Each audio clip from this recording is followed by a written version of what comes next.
Hello dear students, my name is Piyush Magar and welcome back once again to the Physics Numerical Academy। ये वाला video हमारा part 2 है। Part 1 में हमने देखे थे क्वेश्चन नंबर 1 से लेके 10। जी हाँ, मैं कौन से क्वेश्चन की बात कर रहा हूँ। अगर आपने पहला वीडियो देखा है तो आपको समझ में आएगा कि मैं कौन से क्वेश्चंस की बात कर रहा हूँ। अगर इस वीडियो पे आप अगर डायरेक्ट आते हो तो आपको बताऊंगा कि ये वीडियो एक्चुअली में एक्सप्लेनेशन वीडियो है। जो हमारा टेस्ट हम लोगों ने कंडक्ट किया था, उस टेस्ट का जो क्वेश्चन पेपर है वो लिंक में मैंने दिया है डिस्क्रिप्शन में, आप जाके उसको डाउनलोड कीजिए। वहां पे आपको सभी क्वेश्चंस मिल जाएंगे। उन क्वेश्चन में से ही 10 क्वेश्चन का एक्सप्लेनेशन इस वीडियो के पार्ट 1 में है और ये है पार्ट 2। इस वीडियो में हम लोग एक्सप्लेनेशन देखने वाले हैं और समझने वाले हैं क्वेश्चन नंबर 11 से लेकर 25। Okay, so before going ahead I would request once again to download that paper and look after it and then watch this video. आपको अच्छे से समझ में आएगा कि ये वीडियो में हम लोग क्या एक्सप्लेन करने वाले हैं। सो चैनल को जरूर सब्सक्राइब कीजिए अगर आप चैनल पर नए हो, और बेल आइकन भी प्रेस कर दो सो दैट हमारी जो भी ऐसे वीडियो है ना वो सबसे पहले बिल्कुल आप तक पहुंच सके। So without wasting any time let's go to the board. So question number 11 में हमें दिया है कि वेलोसिटी और एक्सेलरेशन, यूनिफॉर्म सर्कुलर मोशन में वेलोसिटी और एक्सेलरेशन में क्या रिलेशन है। सिंपल सा क्वेश्चन है और इसको अगर हम लोग देखना चाहे तो सिंपल सा एक जनरल आंसर है। वेलोसिटी और acceleration, acceleration centripetal velocity vector along the tangent, that means कि velocity और acceleration both are perpendicular to each other in uniform circular motion। अगर ये circular motion का पाथ है, ये circular track है, अगर देखें हम लोग तो ये वाला जो सेक्शन दिखता है यहाँ पर है वेलोसिटी, मतलब अलोंग द टेंजेंट किसी भी पॉइंट पर वेलोसिटी कौन से डायरेक्शन में होती है, अलोंग द टेंजेंट, और एक्सेलरेशन होता है towards the center, that means they are always perpendicular to each other in uniform circular motion। तो क्वेश्चन नंबर 11 का सिंपल सा और बढ़िया सा आंसर कौन सा होगा? सो ऑप्शन नंबर जिसमें हमें दिखता है कि both are perpendicular to each other, opposite direction बिल्कुल नहीं है। सिंपल सी बात है कि वेलोसिटी अलोंग द टेंजेंट होता है सर्कुलर मोशन या यूनिफॉर्म सर्कुलर मोशन में किसी भी पॉइंट के ऊपर, और एक्सेलरेशन जो होगा centripetal acceleration that will be towards the centre of that circular path. That means acceleration और वेलोसिटी दोनों भी वेक्टर्स एक दूसरे को होंगे perpendicular. That is what question number 11। Next अभी क्वेश्चन नंबर 12 हमें पूछा है कि प्रोजेक्टाइल मोशन, अभी हमें पता है, अभी ये तो हो रहा सर्कुलर मोशन का सवाल। प्रोजेक्टाइल मोशन में क्या है ना कि प्रोजेक्टाइल मोशन की कुछ स्पेसिफिक बातें हैं, उसको हम लोग फटाफट देखते हैं। एक डायग्राम हम लोग यहाँ पर ड्रॉ करेंगे एक प्रोजेक्टाइल मोशन का। Let's go. तो ये तो डायग्राम हो गया प्रोजेक्टाइल मोशन के लिए। अब यहाँ पर अगर जब बॉडी प्रोजेक्टाइल मोशन में आती है तो आफ्टर कवरिंग सम डिस्टेंस एक मैक्सिमम हाइट वो अटेंड कर लेगा। एट द हाईएस्ट पॉइंट वो वेलोसिटी जीरो करेगा, मतलब के वेलोसिटी के दो कंपोनेंट्स है अभी यहाँ पर। ओके, वो हमें समझना जरूरी है। ये वेलोसिटी का horizontal component and that is vertical component. Horizontal component की अगर बात करें कहाँ पर प्रोजेक्टाइल मोशन में, तो horizontal component of velocity is always constant. Horizontal component of velocity is constant in projectile motion, because एक तो उसका मैग्नीट्यूड कांस्टेंट रहने वाला है हर जगह पे और उसका डायरेक्शन भी सेम ही है। दैट मींस कि horizontal component of velocity is constant in projectile motion. और वही हमें पूछा गया है क्वेश्चन नंबर 12 में कि हमारे जो प्रोजेक्टाइल मोशन में कांस्टेंट है या फिर वेरिएबल है या फिर क्या चीज़ है, कौन कांस्टेंट है कौन कांस्टेंट नहीं है, यही पूछा गया है। तो करेक्ट आंसर कौन सा होगा? The correct answer will be the horizontal velocity या फिर horizontal component of velocity is constant. Vertical constant होगा ही नहीं, क्योंकि देखो जैसे जो बॉडी प्रोजेक्ट की है यहाँ से और जैसे जैसे वो ऊपर जा रही है, मतलब up to the maximum height, तो इस केस में वेलोसिटी डिक्रीज होती रहेगी। जब भी बॉडी ऊपर की डायरेक्शन में जा रही है, in that case up to the maximum height, the velocity का वर्टिकल कंपोनेंट क्या होगा? डिक्रीज होगा। और जैसे मैक्सिमम हाइट से वापस उसी रिवर्स पैटर्न में जब ग्राउंड की तरफ आएगी बॉडी, तो उसका vertical component of velocity increase होगा। मतलब कि वर्टिकल कंपोनेंट जो वेलोसिटी का है वो इंक्रीज डिक्रीज होता रहेगा, मतलब वो कांस्टेंट नहीं है। मोमेंटम भी कांस्टेंट होगा नहीं, बिकॉज अगर हम लोग नेट वेलोसिटी या फिर रिजल्टेंट वेलोसिटी की बात करें तो वो कांस्टेंट नहीं है। वर्टिकल कंपोनेंट चेंज हो रहा है, हॉरिजॉन्टल कंपोनेंट कांस्टेंट है, बट जो वेलोसिटी है वो कांस्टेंट है ही नहीं। वेलोसिटी कौन सी? रिजल्टेंट वेलोसिटी, क्योंकि हमें पता है कि मोमेंटम का फॉर्मूला बनेगा momentum p is equals to mass into velocity. अगर वेलोसिटी कांस्टेंट नहीं है तो जाहिर सी बात है मोमेंटम भी कांस्टेंट नहीं होगा। सो दैट इज व्हाट है क्वेश्चन नंबर 12। तो ये हो गया 11 और 12। सो नाउ अभी हम लोग देखते हैं क्वेश्चन नंबर 13। तो क्वेश्चन नंबर 13 में पूछा गया है कि एक प्लेन है, suppose this is flying plane, horizontally fly कर रहा है, और ये सपोज ये फाइटर प्लेन है जिसका काम होता है बॉम्ब नीचे गिराना।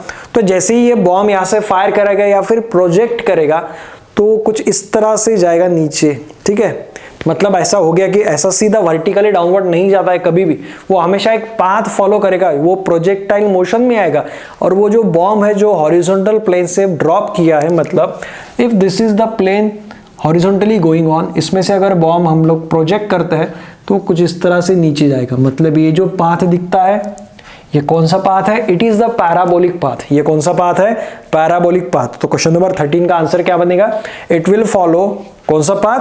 Parabolic path. हाइपरबोलिक जो होता है वो क्वाइट इससे बहुत ज्यादा हायर ओपनिंग वाला होता है, मतलब कुछ इस तरह से अगर होगा तो वो हाइपरबोलिक है। पैराबोलिक और हाइपरबोलिक पाथ जो है उसमें डिफरेंस होता है।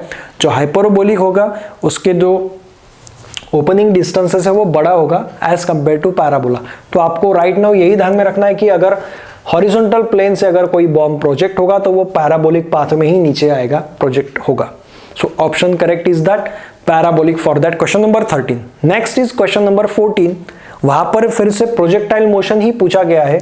वहां पर ये बोला है कि प्रोजेक्टाइल मोशन में angle between the velocity and acceleration is, in projectile motion angle between velocity and acceleration at top point, यहां पर अगर आता है इस पोजीशन पे तो यहां पर वेलोसिटी और एक्सेलरेशन का एंगल कितना बनता है। तो जब टॉप पोजीशन पे है तो वहां पर वर्टिकल कंपोनेंट तो वेलोसिटी का मतलब कि Vy बन जाता है 0, वहां पर रहेगा सिर्फ और सिर्फ हॉरिजॉन्टल कंपोनेंट वेलोसिटी का एक्ट करेगा कौन से पोजीशन पे? ये टॉप पोजीशन पे। मतलब velocity is in the horizontal direction only, vertical तो हो गया 0। Acceleration at this point, acceleration is downward direction, मतलब कि ये एंगल कितना हो गया फिर 90। Eight top position in the projectile motion the angle between the velocity and acceleration is 90 degree. But क्यों? यहाँ पर वर्टिकल कंपोनेंट जो है वेलोसिटी का वो बन गया 0 क्योंकि हाईएस्ट पॉइंट पे आ गया, और यहाँ पे सिर्फ एक्ट करेगा कौन सा? Horizontal component of velocity.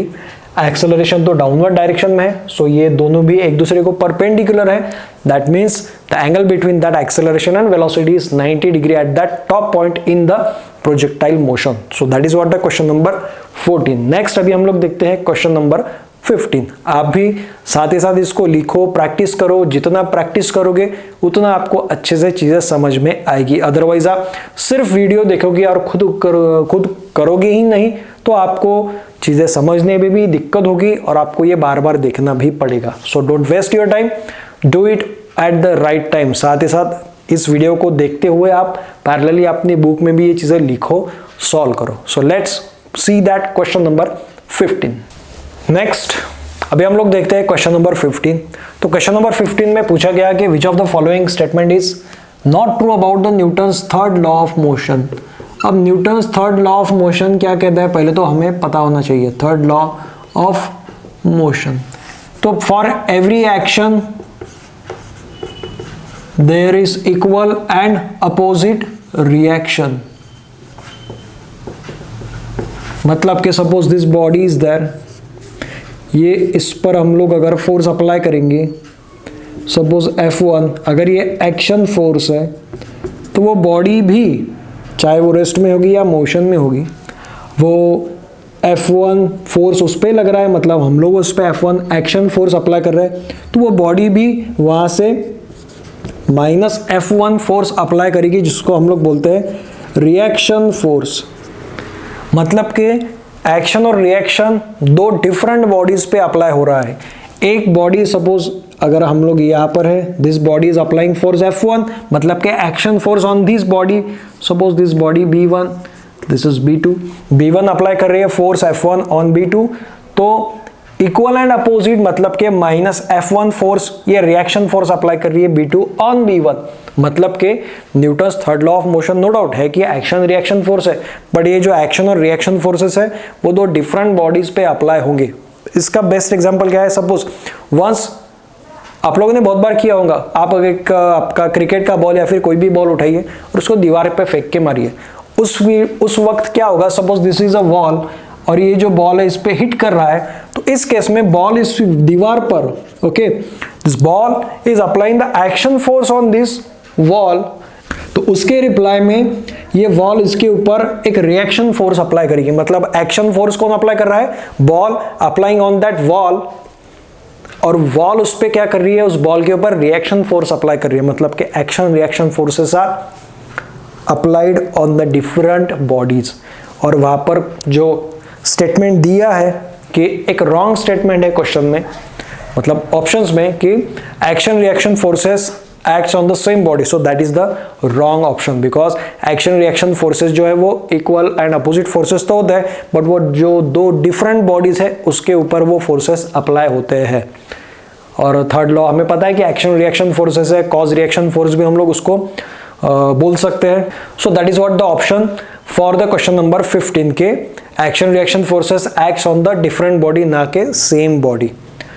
So that is what the question number 15।